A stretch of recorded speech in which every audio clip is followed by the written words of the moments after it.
Thank you very much, Mr. Chairman. I come for you, to be honest with you, and for the ranking member as well. Admiral, thank you very much for being here today. I represent Florida's southernmost district, and as my colleague, Ms. Frankel, can attest, we're big fans of the Coast Guard in the state of Florida, especially in my case, representing the Florida Keys, and we depend so much on the Coast Guard for our safety and for our security. Just to give some of my colleagues an idea of how significant the Coast Guard's mission is in South Florida, 1 year ago this week, the Coast Guard intercepted a shipment of 3,300 kilos of cocaine in Miami Beach. Rough street value of that, $330 million. And this interdiction was part of the Coast Guard's Operation Martillo. In South Florida, we use Spanish words for Coast Guard operations. That means hammer in English. That operation targets international shipments of cocaine coming into America, usually through South Florida.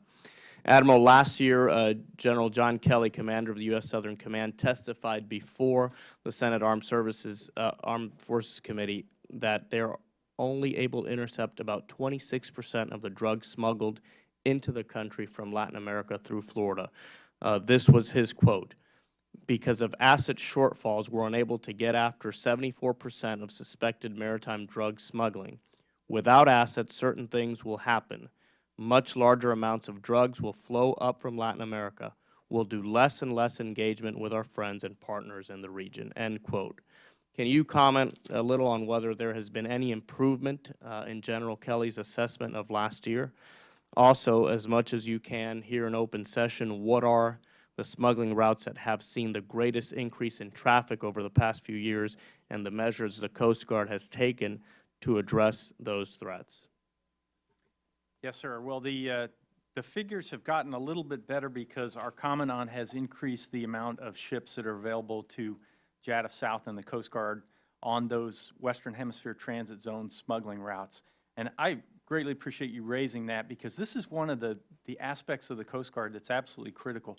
The maritime movement of cocaine, and virtually all the cocaine either moves by maritime or air, and the vast majority by maritime at some point of its voyage, is the tactical advantage that the United States has. And it's the United States Coast Guard with the international partners, with the Navy, who provide that tactical advantage.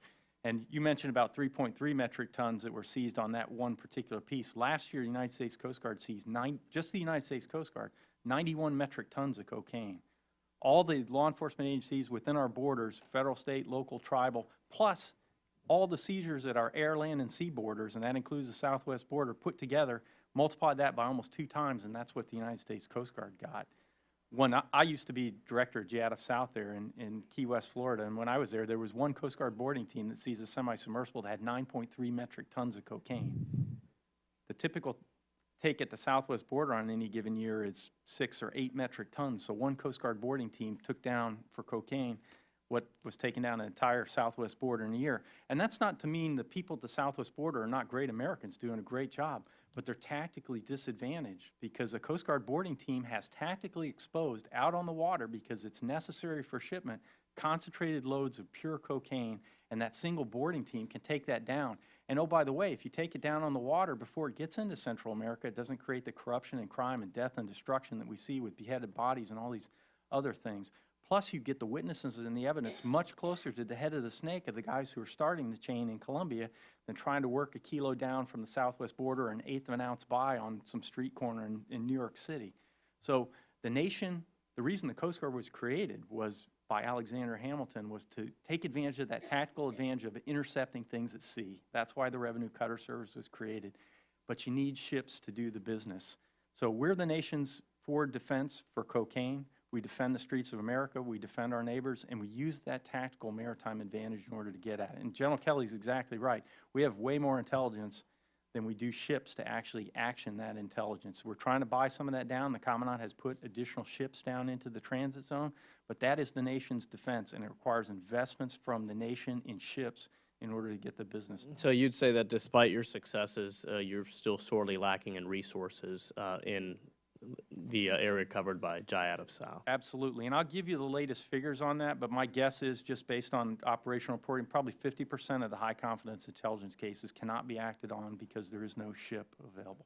Thank you, Admiral. Thank you very much, Mr. Chairman. I appreciate it.